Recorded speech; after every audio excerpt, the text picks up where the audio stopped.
Dr. Carlin's doing some amazing things with our genetically engineered crops. Hi, Doc. Welcome. So good to have you here. Dr. Clayton Holdren, head of the Bioscience Division. I can't wait for you to see the work we're doing. It's truly amazing. Like what? I was just about to explain that. As the name implies, the Bioscience Division specializes in fields of study such as botany, genetics, and medicine. Our most important directive is to ensure the health and well-being of everyone in the Institute. To that end, we cultivate highly specialized breeds of flora for use in food and medicine. We've even started to explore the idea of synthetic animal life. You probably saw the gorillas. They're really just a pet project at this point, but the potential is exciting nonetheless. The gorillas are synths too? They are indeed. Judging by your reaction, we've done a good job making them seem lifelike. The initiative is still in its early stages, but the prospects are very exciting. I'm sure I've taken up enough of your time as it is, but I have to ask, have you decided whether you'll join us? I'm an outsider. Would there even be a place for me here? Even if science isn't your passion, there are plenty of ways to contribute. Our projects sometimes require an agent who can work on the surface to observe and gather information. From what I've heard, you are both fearless and resourceful. I think you'd be ideal for that kind of role. In any case, I imagine you'll want to continue looking around. Or, if you prefer, I'd be happy to answer any questions you might have. You mentioned medical care. I might need that from time to time. In that case, you'll want to introduce yourself to Dr. Dean Volkert. He's our top biologist and also serves as the Institute's resident physician. Dr. Volkert works in the infirmary. Just pay him a visit whenever you need to. You won't find better medical care anywhere else in the Commonwealth. I'll promise you that. Clayton. Good to see you again. Did you need something? Tell me more about those synth gorillas. On the whole, I'd say they were a success. Their behavior does generally match what our historical data says it should be. Unfortunately, we had a few early setbacks. The creatures can become suddenly aggressive, and they're quite strong. They destroyed 2 of their synth handlers. So now we keep them in an isolated habitat where they can be safely observed.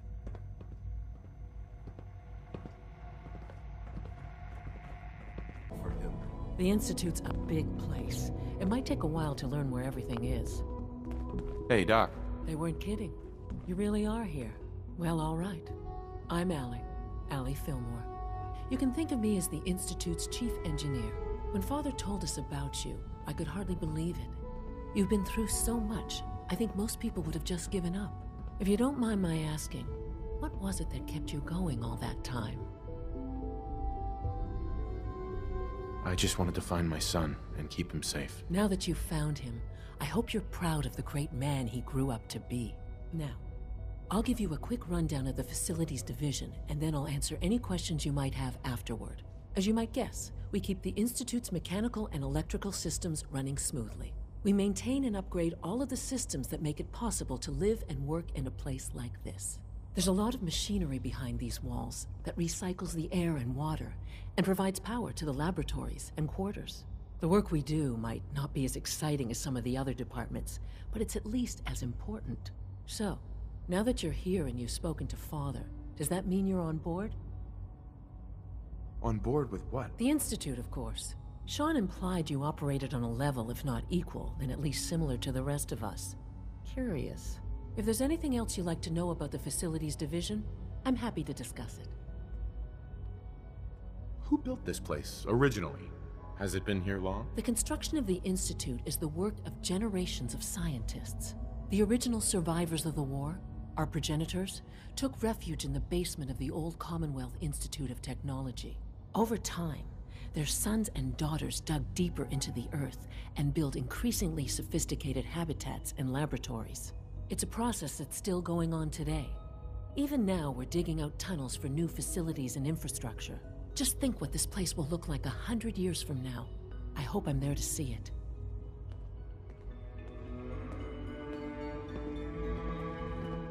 Allie. Hey, what do you need? I'd like to know about the people in your division. Of course. Dr. Lawrence Higgs is our mechanical engineer. He oversees the major life support and security systems. Power distribution is Dr. Evan Watson's area of expertise, and Dr. Newton Oberly is in charge of food and housing. He coordinates with bioscience to ensure that our meals are balanced for optimal nutrition. We also make use of a number of synth units for low-priority maintenance and labor. Dr. Fillmore, What's on your mind? it must be a challenge to meet the power demands of a place like this. Absolutely. We scratch and scrape for every precious ounce of voltage that we can. Over the years, we've learned a few tricks that help supplement our power budget. When necessary, we can tap into select sources on the surface. We take only what we need, of course. Fortunately, Advanced Systems is always working on new solutions to generate more energy. It's a good thing, too, because the demand is always increasing. You don't even want to know what a single use of the molecular dematerializer consumes. Send a message. Please don't. Excuse me, Doctor. There's enough friction So, as it is between us here and you pretty are. much all the other Justin Ao, departments. Acting Director of the Synth Retention Bureau. I'll be upfront with you. We're going to be keeping a close eye on you for the near future. Despite your relation to Father, you're a bit of an unknown quantity. I'm sure you understand. There won't be any issues, will there? No problems here. Good to hear. Now, Father has asked that I provide you with a brief overview of the Synth Retention Bureau. Our primary responsibility is the recovery of escaped synths that are hiding among the human population on the surface. Why would synths want to escape? Synths do not want. They might look like human beings, but they're machines. As to why they're escaping? That matter is currently under investigation. Our main instrument is the Courser, a third-generation synth assigned to operate on the surface. Coursers hunt down and reclaim synths that have escaped the Institute. They are highly self-sufficient, trained in combat, infiltration, and tracking. In a word, our Coursers are relentless. But I gather you know all this, since you've encountered one already. In fact, I'd very much like to know how you defeated it. I guess I just got lucky. That's hardly helpful. I suppose I'll have to ask robotics to perform detailed diagnostics on the entire production run. As if we don't have enough problems. Now, unless you need something else, I'll get back to work. If you're the acting head of the SRB, who are you filling in for? Dr. Zimmer holds that position.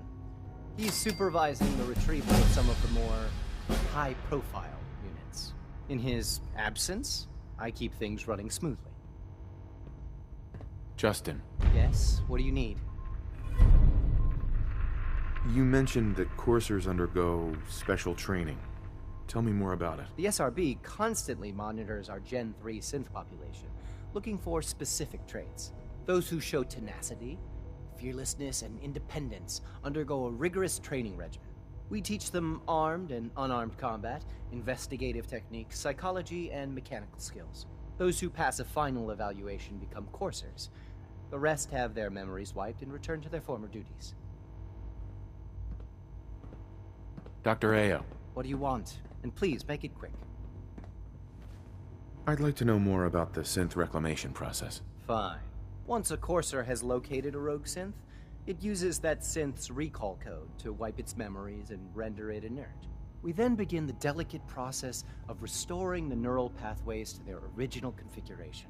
In those cases where the procedure is successful, the synth returns to duty with no memory of its time on the surface. All too often, we're unable to repair the damage and are forced to dispose of the unit entirely. The director...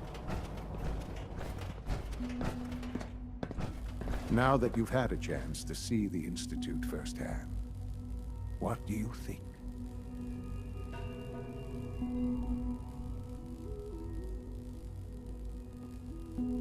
You've got technology here that I never dreamed possible.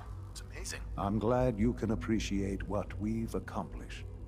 None of it has been easy. Ultimately, all our knowledge and resources are focused on a single goal. The goal is best summarized by our motto: mankind, redefined. Unfortunately, no advancement comes without occasional setbacks. As remarkable as our synths are, they can be dangerous without proper supervision. The superior synth mind and body attempting to wrestle with something approaching free will can be a recipe for chaos. What do you mean by proper supervision? I mean that while they are here in the Institute, fulfilling the purpose for which they were designed, our synths perform admirably. As you're about to see, however, they can become unpredictable when set loose. A rogue synth has taken over the Raider gang at Libertalia. His memories have been erased, and his identity altered. He believes he's a man named Gabriel. Under his leadership, the Raiders have taken many innocent lives. I've dispatched a courser to Libertalia. I'd like you to join him and reclaim that synth. Who erased his memories? And why? Those idealistic radicals who call themselves the Railroad are behind it. We'll deal with them in time. But right now, the priority is to reclaim that synth before more harm is done. Now you should get moving. Many people are in danger, and a delay could cost lives. Son. Libertalia isn't hard to find. Just look for the jumble of wrecked ships floating in the harbor.